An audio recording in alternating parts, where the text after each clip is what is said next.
سلام، مرحبا بكم في قناة شيوات جميلة. كما كتشوفوا اليوم جبت لكم شيوه جديده. اليوم غنحضر الكروفيت بالبين اولا الكروفيت بلاصوص اللي تيجي لذيذ بزاف، ونوريكم الطريقه ديالو باش تيجينا لذيذ بزاف وتجي لاصوص عاقده. ونخليكم تشاهدوا الطريقه.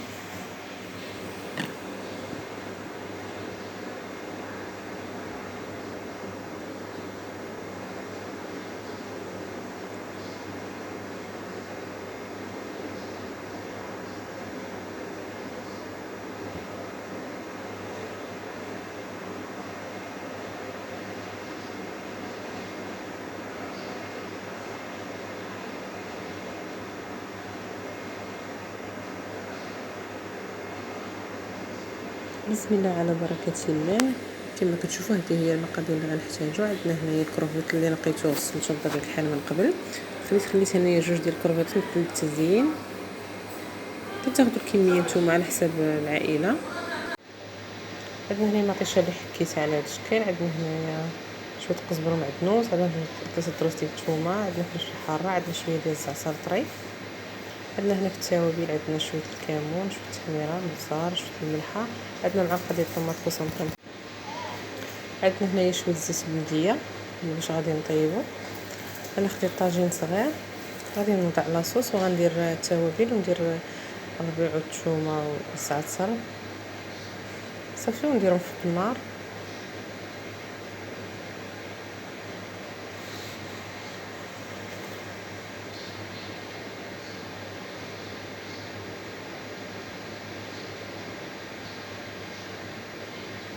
صافي بعد ما درت المطيشه اللي حكيت والتوابل والزيت البلديه وهذا، درت معلقه ديال الطوماط كونسونطري، زدت عليها نص كاس ديال الماء وغادي نخلط مزيان ونخليه حتى طيب لينا لاصوص. العافيه تكون مهيله. كما كتعرفوا الطاجين راه يبغي العافيه تكون مهيله.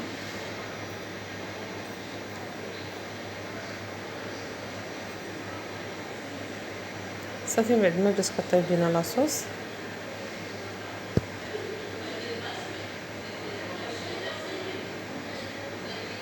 غنضيف دابا الكروفيت اللي غسلته ونقيته بطبيعه الحال من قبل كما قلت لكم.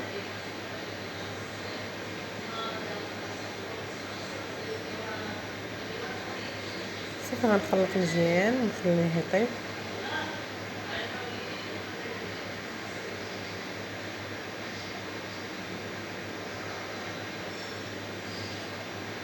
وغنضيف دوك الكروفيطات اللي قلت لكم غادي نخليهم للتزيين، غادي نديرهم حتى هما يطيبوا. نغطي عليه ونخليه يطيب على خاطر العافيه مهيله، راه دغيا كيوجد. غادي نرمي دابا الفلفله حاره، غنضيف شويه ديال الزعتر طري،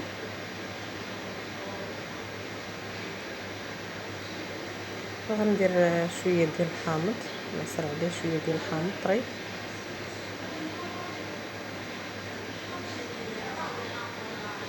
صافي نغطي عليه نخليه حتى كيطيب. بعد ما بدا يطيب كما شفتوا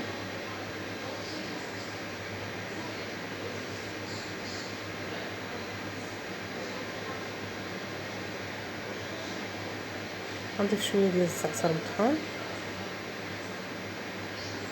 كيعطي واحد المذاق زوين بزاف. صافي بعد ما طاب غادي نحيد الكروبيطات اللي قلت لكم غنزين بهم. صافي وغادي نخليه تقريبا واحد 3 ديال الدقائق وغنطفي عليه. كما شفتوا راه قريب يوجد. ونزيد عليه شويه ديال الزيت بلديه،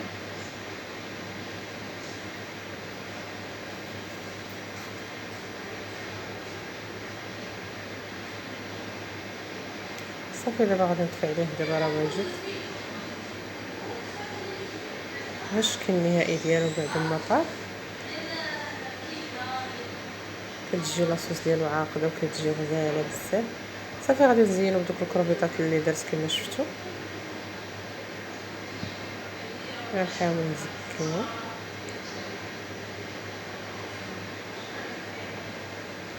غادي نضيف شرائح ديال الحامض،